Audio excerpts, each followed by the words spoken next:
বন্ধুরা, আপনারা দেখছেন কুকিং হাউস অফ অনিমা। আজকে একটি নিরামিষ রেসিপি নিয়ে তোমাদের সামনে চলে আসলাম। তার জন্য আমি এখানে ছোলার ডাল ভিজিয়ে রেখেছিলাম কালকে রাতে, আর এখানে 4 টুকরো পেঁপে নিয়েছি। হ্যাঁ, এবারে পেঁপেটা কুড়িয়ে নেব। আর ছোলার ডালটা আমি এখানে আদা পেস্ট করেছি একটু আগে, সেই মিক্সিতেই আমি ছোলার ডালটা দিয়ে দিচ্ছি।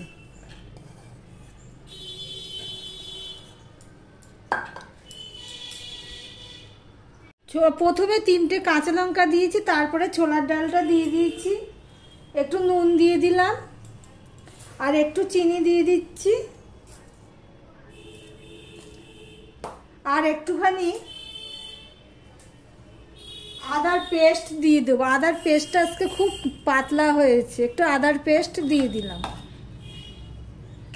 এবার ডালটা আমি বেটে নিয়ে আসছি। কড়াই বসিয়ে দিয়েছি গরম হওয়ার জন্য। এদিকে মিক্সিতে আমি ডালটা বেটে নিয়েছি, আর এখানে পেঁপেটা কুড়িয়ে নিয়েছি। এবার এই মিক্সির মধ্যে, ডালের মধ্যে আমি একটু ধনের গুঁড়ো দিয়ে দিচ্ছি, একটু জিরের গুঁড়ো দিয়ে দিচ্ছি। এবার কড়াইটা গরম হয়ে গেছে, এবার আমি সাদা তেল দিয়ে দেব।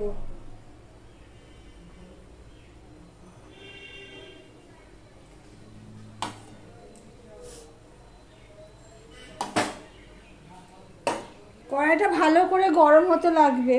হয়ে গেলে আমি একটুখানি জিরে দিয়ে দিলাম, গুঁড়ো জিরে, গোটা দিলাম না, গুঁড়োটাই দিলাম।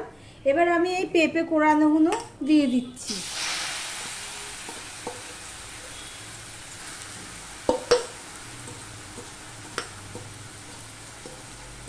পেঁপের ধোকা কারি আজকের রেসিপি। ভিডিওটি সম্পূর্ণ দেখার অনুরোধ রইল। ভিডিওটি সম্পূর্ণ দেখো, পাশে থেকে লাইক কমেন্ট শেয়ার করো এবং সাবস্ক্রাইব করো। এবার আমি এই সব দিয়ে দেবো। ডাল বাটাটা আমি দিয়ে দিচ্ছি।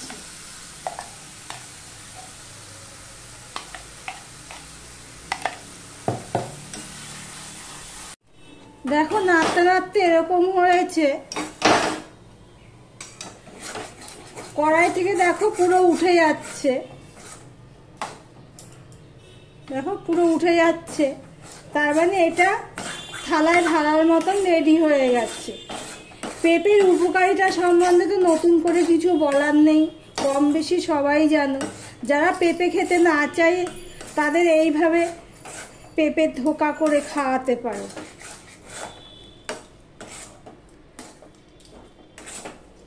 নাড়তে নাড়তে পুরো হাত ব্যথা করছে।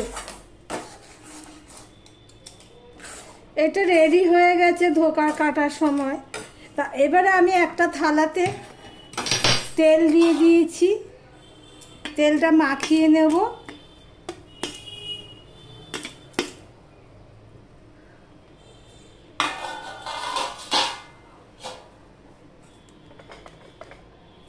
তেলটা মাখিয়ে নিয়েছি, এবার আমি ওইটা কড়াই থেকে নামিয়ে ওখানে দিয়ে দিচ্ছি।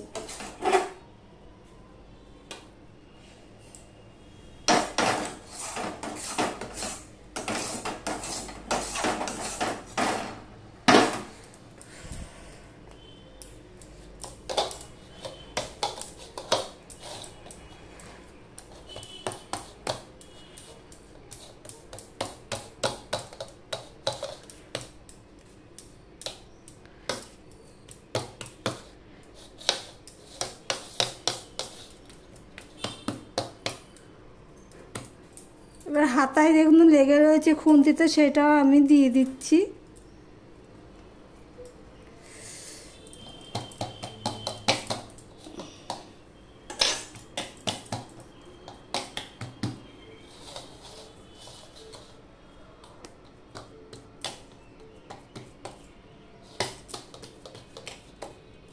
খুব গরম।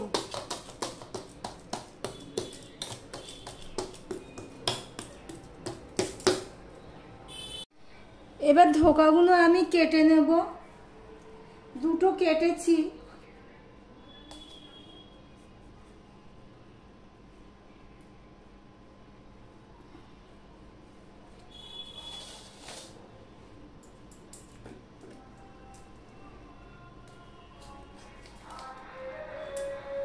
দেখো ছোটগুলো আমি এইভাবে কেটে নিয়েছি।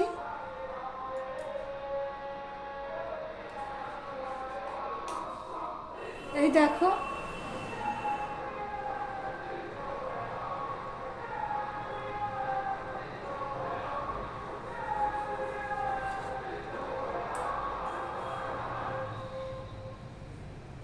এইভাবে সমস্ত ধোকাগুলো আমি কেটে আসছি। কড়াই গরম হয়ে গেলে এখানে আমি তেল দিয়ে দিলাম, সাদা তেল।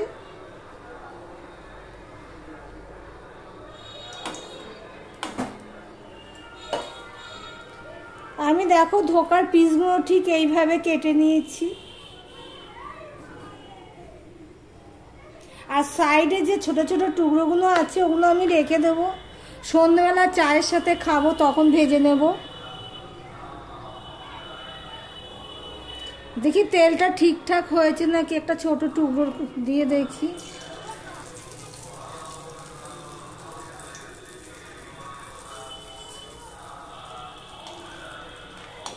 তেলটা হয়ে গেছে। এবার ধোকার পিসগুলো আমি ভেজে নেব। এইভাবে তোমরা ফ্রিজে স্টোর করে রাখতে পারো, যখন রান্না করবে তখন ভেজে নিয়ে রান্না করবে। প্রথমে আমি একটা ভেজে দেখলাম, তোমাদেরকেও দেখালাম। এবার আমি তেলটা অনুযায়ী আমি দিয়ে দেব, দিয়ে ভেজে নেব।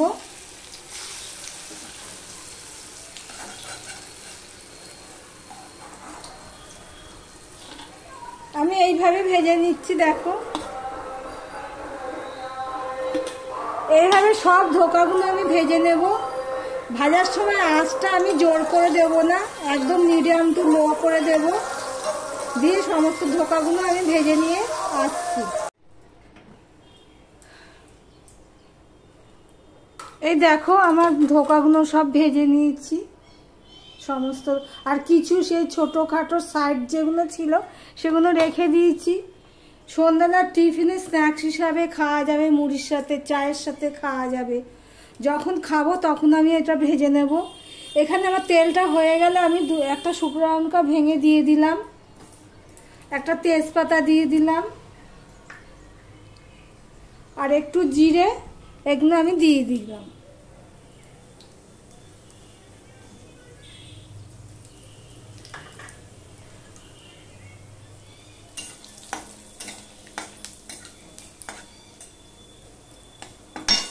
গোটা গরম মশলা দিয়ে দিলাম, দুটো এলাচ চিড়ে দিয়ে দিয়েছি, একটু দারচিনি দিলাম, আর একটুখানি লবঙ্গ দিয়ে দিলাম।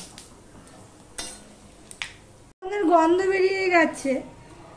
আমি এর মধ্যে অল্প নুন দিয়ে দিচ্ছি। আমি ধোকার মধ্যেও নুন দিয়েছিলাম, এর মধ্যে অল্প নুন দিয়ে দিলাম। একটু জিরের গুঁড়ো দিয়ে দিলাম, হলুদের গুঁড়ো দিয়ে দিলাম, ধনের গুঁড়ো দিয়ে দিলাম, হাফ চামচের মতো লঙ্কার গুঁড়ো দিয়ে দিলাম, একটু জল দিয়ে দিলাম মশলাটা কষানোর জন্য।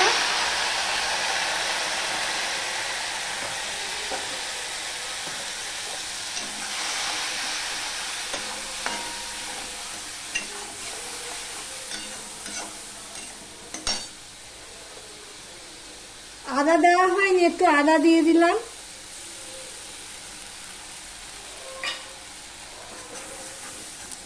মশলাটা আমি ভালোভাবে কষিয়ে, দারুণ গন্ধ হয়েছে এই ফোড়নগুলো দেওয়ার জন্য। মশলাটা আমি ভালো করে কষিয়ে নেব। পেঁপের ধোকা কারি তোমরা কে কে খেয়েছো কমেন্ট করে জানিও, আর কেউ যদি না খেয়ে থাকো তাও কমেন্ট করে জানিও। এখানে একটু টমেটো, সেই টমেটোটা আমি দিয়ে দিলাম, দিয়ে ভালো করে আমি কষিয়ে নেবো যতক্ষণ না কড়াইয়ের গায়েতে তেল ছেড়ে দেয়। দেখো মশলাটা কষানো হয়ে গেছে। এর মধ্যে আমি একটু চিনি দিয়ে দেব, আর রঙের জন্য আমি একটু কাশ্মীরি লঙ্কার গুঁড়ো দিয়ে দিচ্ছি।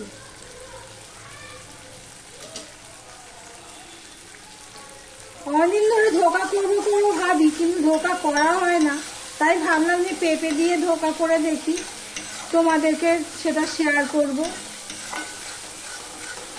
সমস্ত চিনি দিয়ে কাশ্মীরি লঙ্কার গুঁড়ো দিয়ে সমস্তটাই আমার কষানো হয়ে গেছে।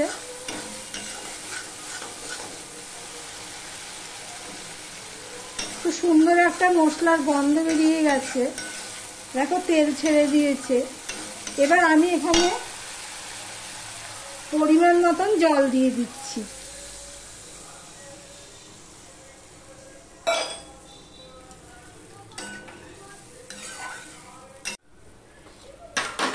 ঝোলটা ফুটে গেলে এই ধোকা ভাজাগুলো আমি দিয়ে দিচ্ছি।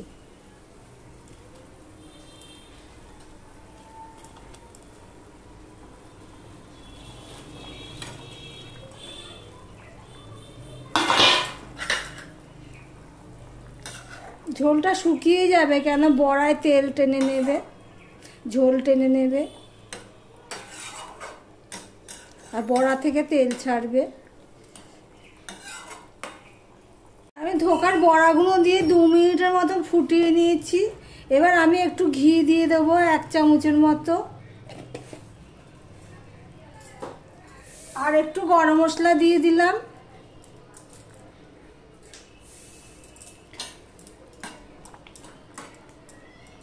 যে ঝোলটা দেখছো সেই ঝোলটা টেনে নেবে। রান্নাটা আমি শেষ করলাম এখানে, আর একটা বাটিতে করে সার্ভ করার জন্য একটা বাটিতে নিয়ে চলে আসছি। আমি এবার 2 মিনিটের জন্য এটা ঢাকা দিয়ে দেবো। তার জন্য আমি বাটিতে নিয়ে চলে এসেছি। এই দেখো পেঁপের কোপ্তা কারি আমার রেডি হয়ে গেছে।